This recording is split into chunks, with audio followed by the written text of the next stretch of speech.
সালের 5 আগস্ট স্বৈরাচার আওয়ামী লীগ সরকারের পতন হয়েছে, কিন্তু ফ্যাসিস্ট সরকারের পতনের পরেও ফ্যাসিবাদের আস্ফালন বন্ধ হয়নি।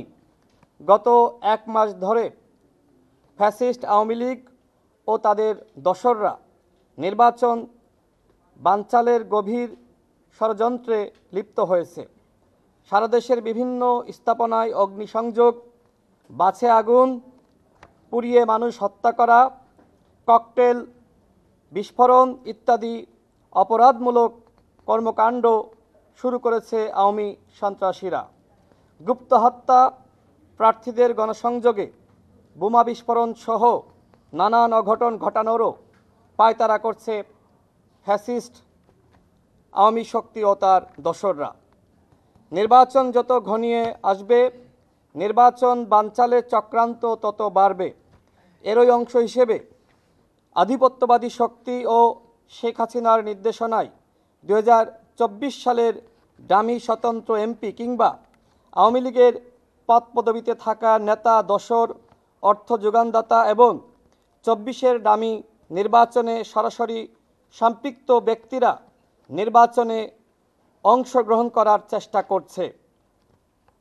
তাদের উদ্দেশ্য নির্বাচন করা নয়, বরং নির্বাচনের আগে ও নির্বাচনের দিন অরাজকতা সৃষ্টি করে নির্বাচন বানচালের মাধ্যমে আরেকটি 1-11 সৃষ্টি করে আওয়ামী লীগকে ফিরিয়ে আনা। যেহেতু আওয়ামী লীগের সাংগঠনিক কার্যক্রম নিষিদ্ধ হয়েছে, নির্বাচনে অংশগ্রহণ করা, নির্বাচন উপলক্ষে গণসংযোগ করা ইত্যাদিও সাংগঠনিক কার্যক্রমের অংশ। সুতরাং গণহত্যার বিচার শেষ হওয়ার পূর্বে স্বতন্ত্র প্রার্থী হিসেবেও নির্বাচনে অংশগ্রহণ ও কোনো ধরনের নির্বাচনী কার্যক্রমে আওয়ামী লীগের নেতাকর্মীদের অংশগ্রহণ করার সুযোগ নেই। বরং আওয়ামী লীগের নেতাকর্মীরা স্বতন্ত্রভাবে নির্বাচন করার সুযোগ পেলে নির্বাচন কমিশনের হাত ধরেই আওয়ামী লীগ পুনর্বাসিত ও পালিয়ে থাকা আওয়ামী সন্ত্রাসীরা নির্বাচনী প্রচারণার নামে রাজপথে সক্রিয় হয়ে টানা তৃতীয়বার অর্জন করেছে দেশের সেরা সুপার ব্র্যান্ড স্বীকৃতি বসুন্ধরা টিস্যু। অরাজকতা সৃষ্টি করার সুযোগ পাবে। এক্ষেত্রে জনরোষে থাকা নিষিদ্ধ আওয়ামী লীগের নেতারা জনগণের প্রতিরোধের মুখে পড়লে নির্বাচনের পরিবেশও অশান্ত হয়ে উঠবে, যার দায় নির্বাচন কমিশনের উপরেই বর্তাবে। এছাড়া বিগত 16 বছরে আওয়ামী লীগের নেতারা লুটপাট করে অর্থ উপার্জন করেছে, তাদের অবৈধ টাকার কোনো অভাব নাই।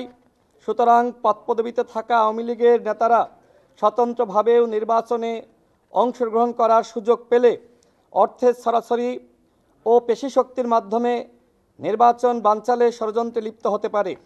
এক্ষেত্রে নির্বাচনকে অবাধ সুষ্ঠু করার লক্ষ্যে নিষিদ্ধ আওয়ামী লীগের কোনো নেতাকর্মী যাতে স্বতন্ত্র প্রার্থী হিসেবেও নির্বাচনে অংশগ্রহণ করার সুযোগ না পায়, সে বিষয়ে যথাযথ পদক্ষেপ গ্রহণের মাধ্যমে নির্বাচন কমিশনের অবস্থান স্পষ্ট করার অনুরোধ করছি।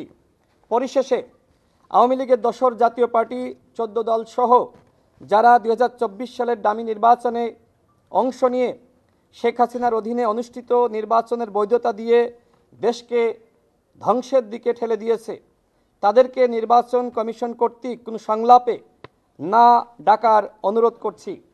জাতীয় ঐক্যমত কমিশন যে দলগুলোকে নিয়ে আলোচনা করেছে, শুধুমাত্র সেই দলগুলোকে নিয়ে নির্বাচন কমিশনেরও সংলাপ করার আহ্বান করছি।